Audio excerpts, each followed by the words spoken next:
Hi, I'm Anita. Hi, I'm Roger, and we're with America's Wrongfully Convicted. Well, Roger, there's a couple things I'd like to talk about today. Yeah, sounds like it's going to be very interesting. Tell us what's on your mind. The Constitution and the oath of the prosecutors. That sounds like it's going to be a very interesting subject. Well, it makes you wonder. The Constitution under the 14th Amendment calls for equal protection under the law. And did you know that prosecutors take an oath along with the district attorney to uphold that Constitution? Well, from what I understand, they're supposed to, but do they? Well, you don't uphold it if you don't listen to other people and you don't talk to other witnesses and you take one side and you prosecute without doing a proper investigation. Without investigation. Seems like that's what the problem is here. It's a big problem. Officer Acosta, when he went out to arrest Robert, well, let me tell you, Officer Acosta, he's got several years of experience in the field. That's what I'm understanding. So he goes out to arrest Robert. He assesses the environment, talks to the witnesses.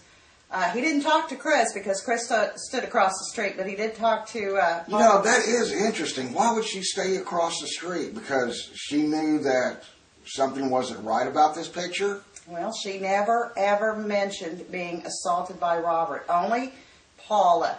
In fact, Chris went down less than 2 weeks later and amended that police report to include her in the assault.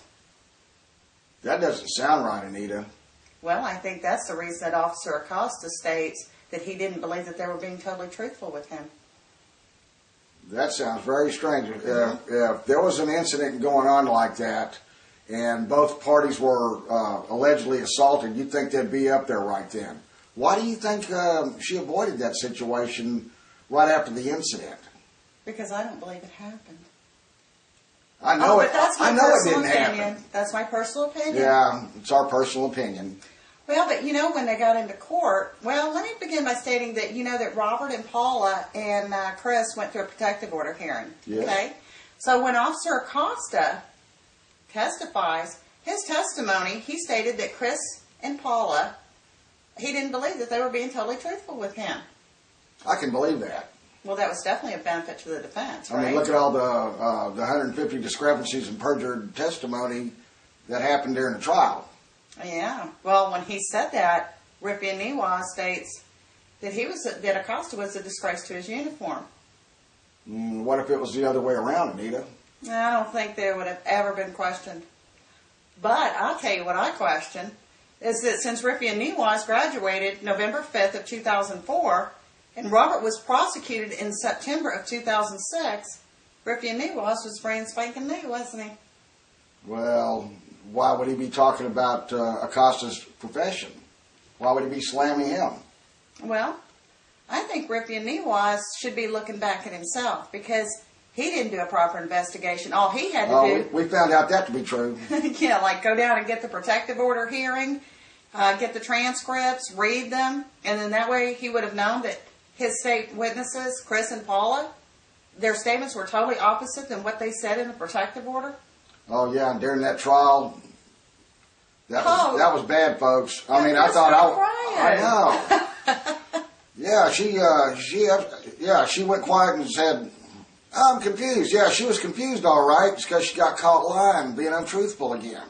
Yeah, she couldn't decide what gun, where they were, what was going on. But my question Sounds like a red flag. Why did Rippy and Niwas and Lynn McClellan and that judge, when she saw what was going on, why didn't they stop the trial? Because it was very evident that their statements were totally opposite, and prosecute them for aggravated perjury, which is inconsistent statements that could change a total outcome of the trial. Well, you know, they prosecuted Denise Spiller on 2 inconsistent statements. Yeah, but she was a witness for the defense.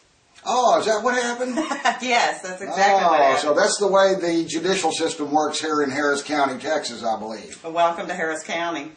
Yeah, well, I'll tell you what, right now we're going to have to cut this little segment short.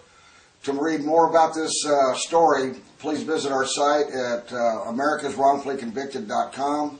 And if you like, send us some emails and give us your thoughts. Or if you have any questions about it, don't forget, Listen to the recording. Don't forget the recording on the front page of the website. Yes, because they're stating in there that it appears that their statements were inconsistent. Yeah, it either is or it isn't. But anyway, we need to go. All right. Good evening, everybody.